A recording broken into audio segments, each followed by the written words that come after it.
Welcome to Abide in Liberty, a podcast empowering patriots everywhere to re-enthrone faith, family, and freedom as the bedrock pillars of liberty in education, our communities, and our nation.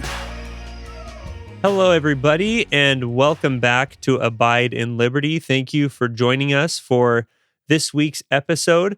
Last week, we talked about and compared the American Revolution with the French Revolution, and I went through a very, very brief outline of the history of the founding of our country, including the Revolutionary War, but we really just kind of brushed over it very briefly.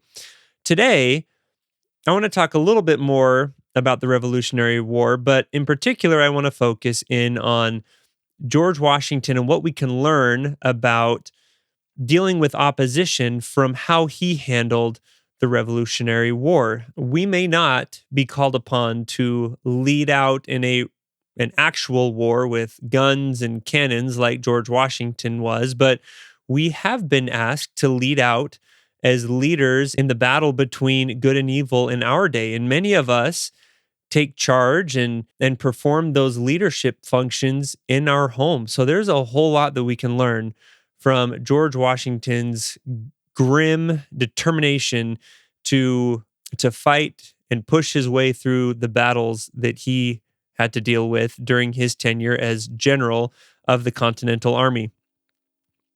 To start this, we've got to go back about a year before the signing of the Declaration of Independence, which was, as we all know, July 4th, 1776. About a year before that is when General Washington was enlisted or tasked with leading the Continental Army as the British have come in and blockaded Boston. So just before this, the British had come in and attacked Lexington and Concord. It was kind of a mixed outcome. There were many Americans that were killed, but ultimately the Americans succeeded in driving them back to Boston.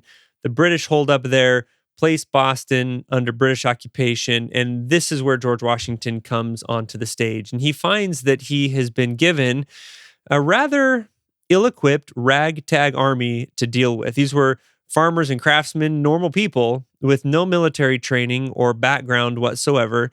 Many of them were quite poor and came with very little clothing. Some came without weapons.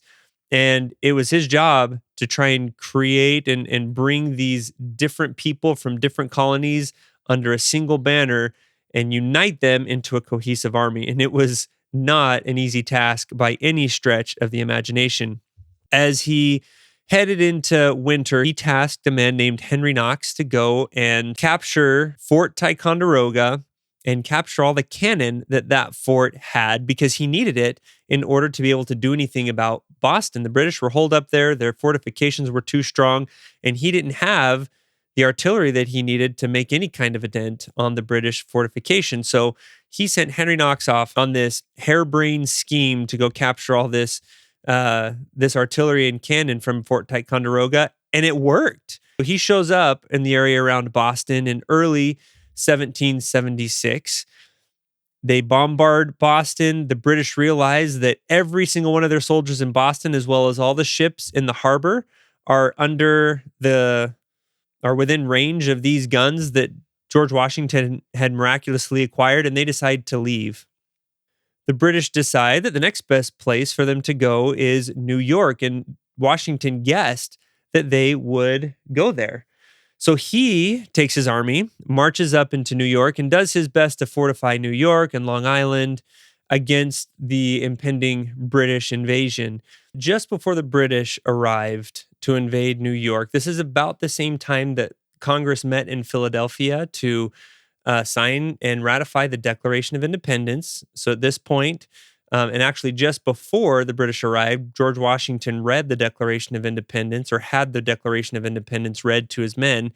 And this was also about the same time that Congress decided we need some kind of a government to tie all the states together. Before this time, there was no federal constitution or federal official anything.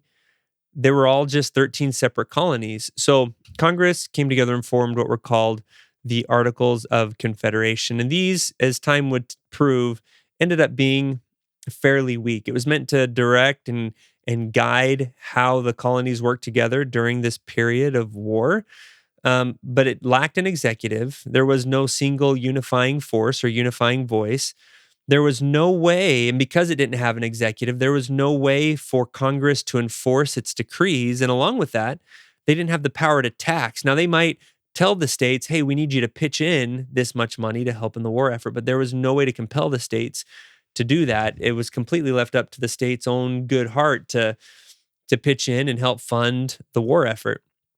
And there were some other issues with the Articles of Confederation, but these are the ones that George Washington ended up having to deal with, as we'll see here very soon. The British, when they show up with their ships, and Washington, with no navy of his own at all, quickly was overrun by the British. In particular, Washington had fortified Long Island. This is the first island that the British attacked, and they completely routed the Americans. The Americans retreated to the shore. They camped. The British had encircled them. And George Washington, in a desperate attempt to save his army, lit campfires and had a few of his men stay at the front line to make it look like there was an entire army there. And their job was to keep these fires going and to make it sound like there was a whole army going down for the night. And in the meantime, George Washington was evacuating his army across the channel over onto Manhattan Island. And this was an incredibly risky move. They had to do this in complete silence. Fortunately, it was a very dark night, and they were able to get many of their men across, but they ran out of time. The sun was starting to come up, and Washington knew that in a matter of minutes, the British were going to see him, and then it would all be lost. They'd be caught.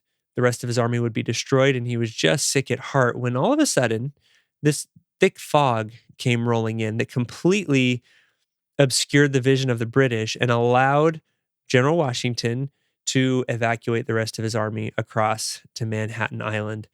After this evacuation from Long Island over to Manhattan, Washington, over the next few months, just suffered defeat after defeat after defeat, and he was in an almost constant state of retreat from then up until the end of the year, when eventually he arrived on the banks of the Delaware River, just across from Trenton, New Jersey. Now, things were desperate at this time. The enlistment of most of his soldiers, of a large chunk of his army, were about to be out at the end of 1776. His army was completely demoralized over this several months of retreat. The victory at Boston had long worn off by this point, and they were just bedraggled.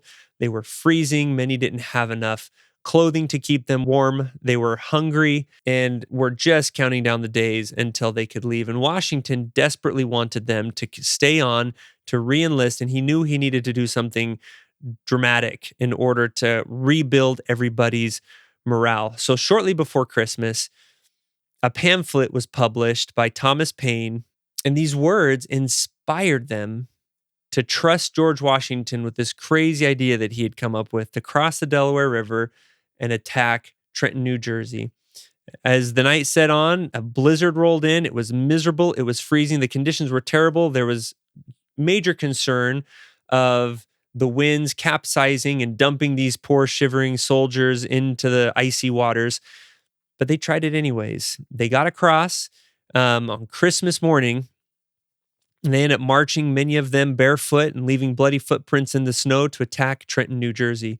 And this is one of these iconic stories of the American Revolution, where these bedraggled soldiers fight and defeat the most feared fighting force in the world at this time, these Hessian German soldiers, and defeated them. Now, it helped that these soldiers had been up drinking the night before, celebrating Christmas. And so this surprise attack, they knew the state that the American soldiers were in. And the farthest thing from their mind on this Christmas Eve was that these Americans would be crazy enough to cross this river in a blizzard and launch a surprise attack on this just brutal army. Well, they did, and they won. And this was a huge victory. The Americans very quickly, though, when the British found out what was going on from Princeton and sent an army down, they were in trouble. They weren't equipped to fight this army. So George Washington employed his tactic of pretending to camp for the night, while at the same time he was leading and guiding his army the long way around the British. And in fact, he got beyond them, marched north to Princeton, which is the town that the British had just left, and took Princeton.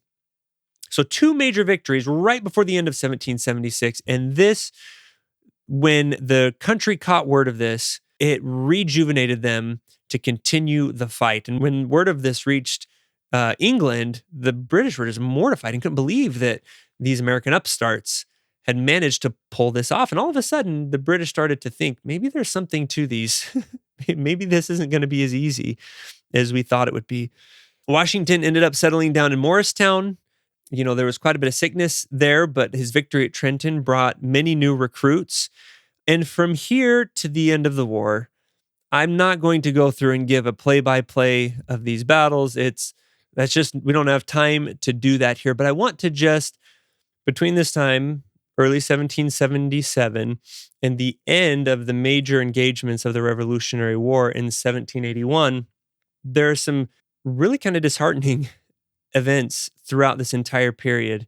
Valley Forge, this kind of happened at the end of 1777. This is where they bunked down for the winter, and this is where we hear these terrible stories of these lice-infected soldiers starving to death in tatters.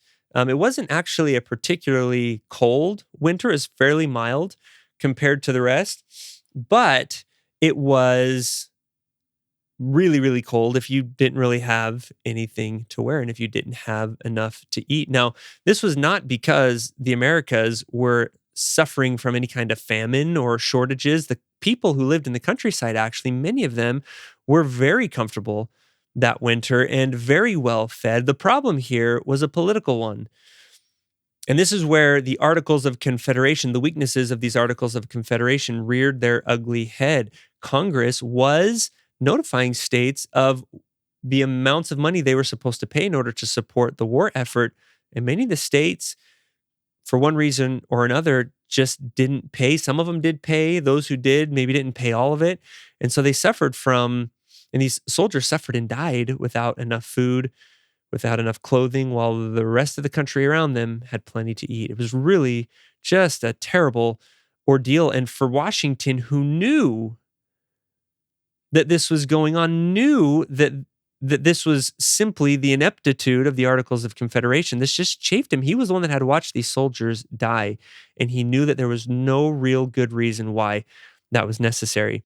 There was another winter a couple years later at Morristown, New Jersey, that was even worse than Valley Forge, and it was caused by all the same reasons. During this time, there were several battles, and in some of them, the Americans won or at least didn't lose really bad.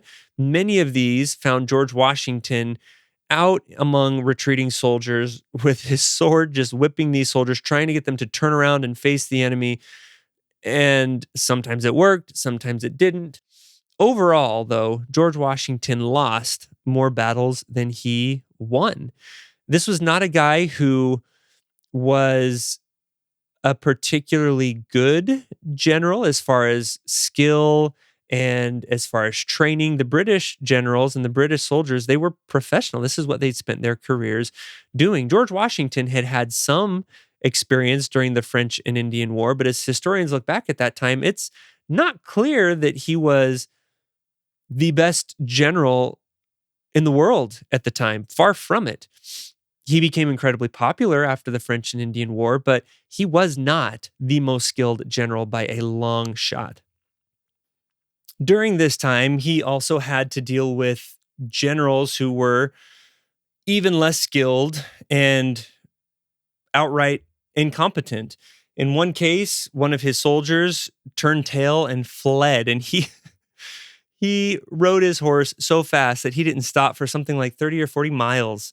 All the while, George Washington's trying to get control of his army that he had abandoned and get them back in the game. One of his most trusted generals, Benedict Arnold, betrayed him.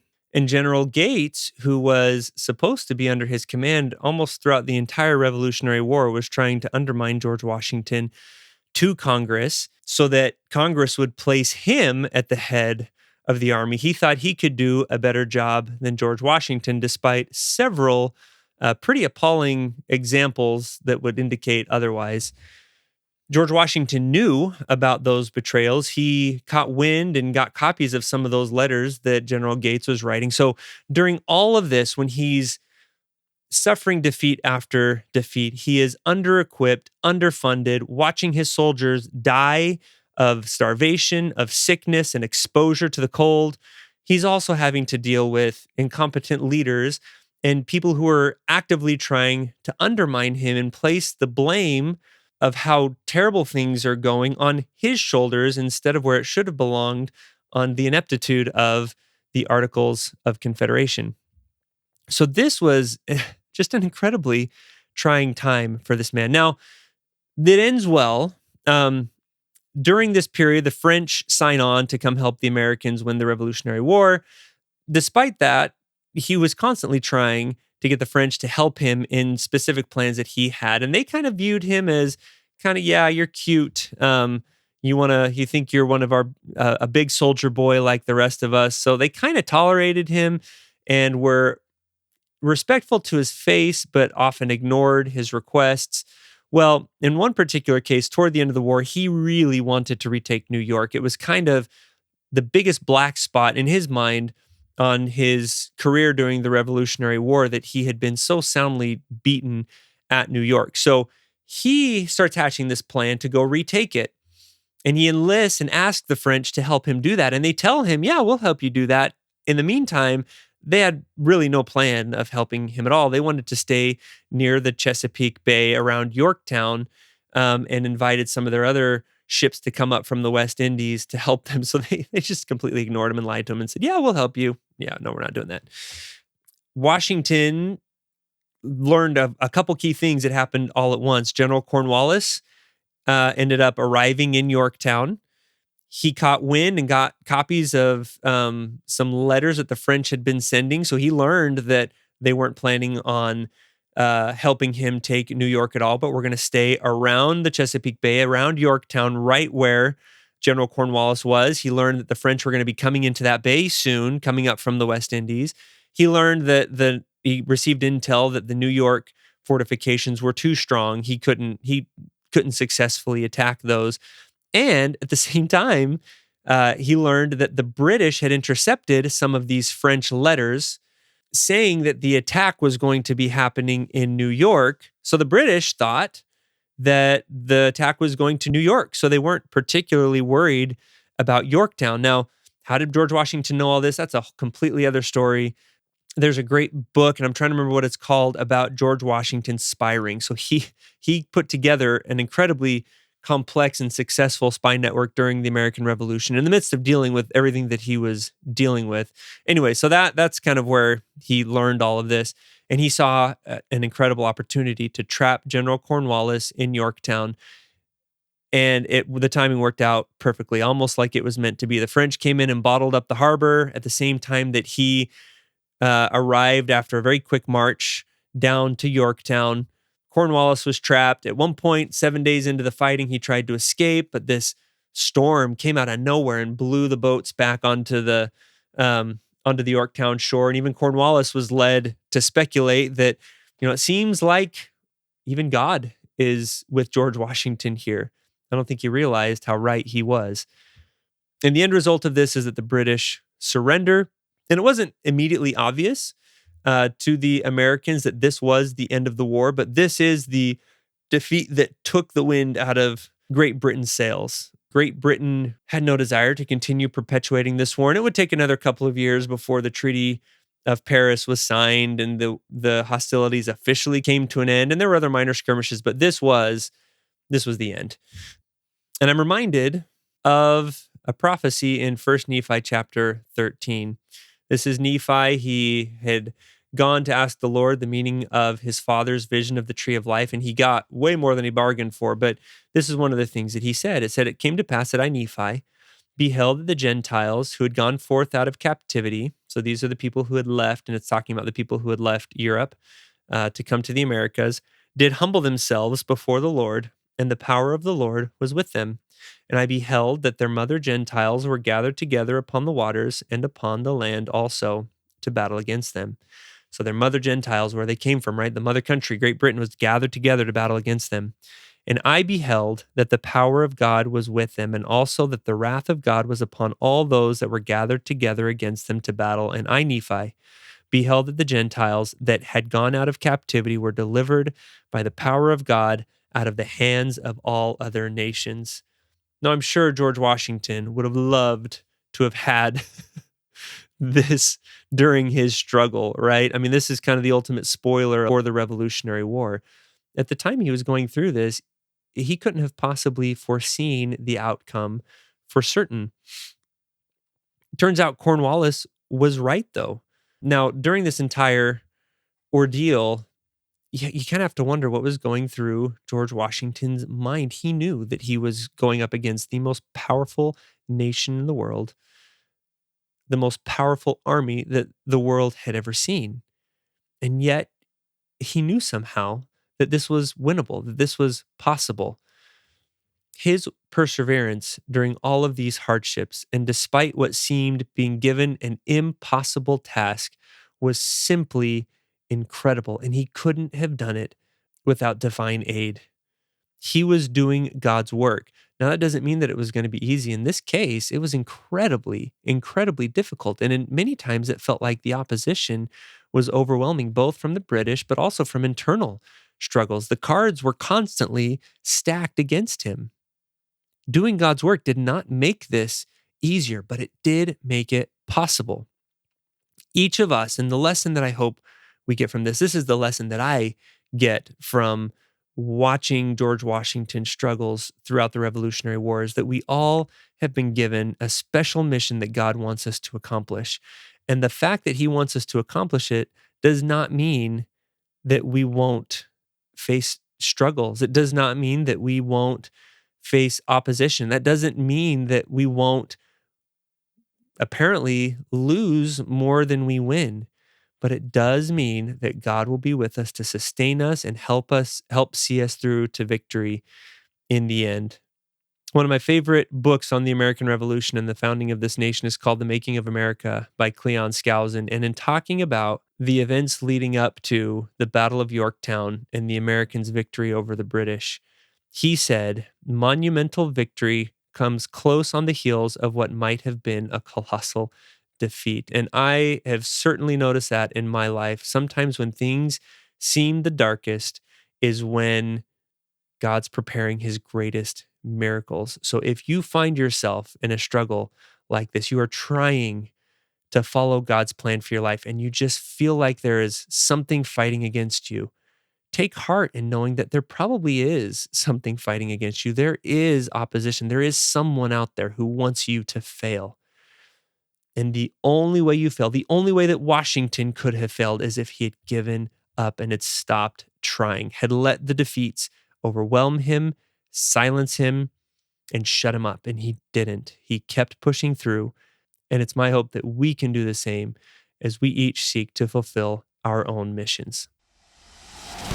Thank you for listening to Abide in Liberty. Make sure you subscribe so you don't miss any future episodes, and share this with friends and family. In the meantime, keep up with the show online at abideinliberty.com. Also, if you'd like to help our K-12 bless and educate more families, contact us by visiting libertyyouthacademy.org. Until next time, be on the alert, stand firm in the faith, and be strong.